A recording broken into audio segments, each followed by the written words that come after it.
네, 우리나라 한국이 아니라 바로 일본이 위반했다는 사실이 밝혀졌습니다. 유엔 대북제재위원회 전문가 패널은 제재 대상이거나 혹은 군사용으로 전용될 수 있는 품목이 일본에서 북한으로 수출된 것을 수차례 지적한 것으로 확인됐습니다. 아베 총리는 수출 통제 품목이 공식적으로 수출된 사실에 대해서 전혀 모르고 있었는지 궁금할 뿐입니다. 자신들이 수출 통제에 소극적이었는데 오히려 아무런 혐의도 없는 한국에게 뒤집어 씌우다니 어이가 없을 뿐입니다. 36년간 불법, 폭력적으로 한국을 식민 지배했던 사실에 대해서는 공식적 사과는 계속 회피한 채 오히려 수출 규제라는 치졸한 수법과 세계 자유무역주의를 위반하는 카드를 꺼내든 일본입니다. 모을 상식적인 일본의 수출 규제 조치에 대해서 과연 우리는 어떠한 대응을 해야 할까요? 의견이 분분한 것이 사실입니다. 오는 23일 열리는 WTO 일반 이사회에서는 일본 수출 규제 조치가 정식 의제로 논의됩니다. 우리 정부의 요청으로 다뤄지게 되는 것이죠.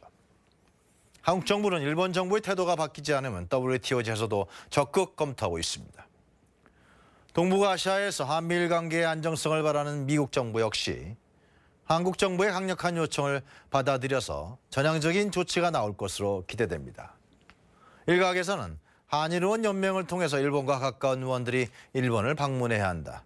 대통령 특사를 일본에 파견해야 한다라는 의견도 나오고 있습니다. 그러나 좀 더 진중하게 살펴볼 필요가 있지 않을까요? 일본이 우리에게 보이지 않는 전쟁을 걸어오고 있는 현실이라는 점입니다.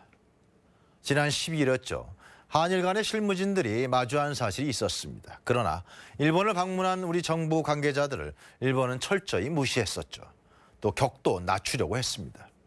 그런데 한국의 대표성을 갖는 인사들이 일본을 공식 방문하면 과연 어떻게 일본은 받아들일까요?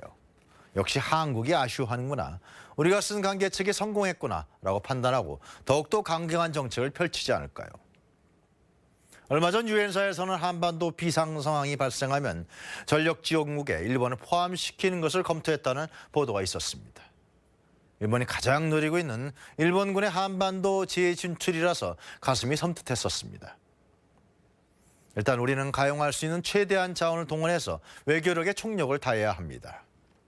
물론 21일 일본의 참의원 선거 결과도 봐야 하겠지만 전쟁을 걸어온 일본에게 아무런 진전도 없는데 화해 제스처부터 펼치는 행위는 그들에게 먼저 굴복하고 들어가는 결과를 낳을 것입니다. 우리는 일본 아베 정부를 고립시키는 전략을 구사해야 합니다. 국제사회뿐만이 아니라 일본 국내에서도 문제가 심각하다는 여론을 불러일으켜야 합니다. 일본의 대고립작전, 그것이 바로 해법입니다.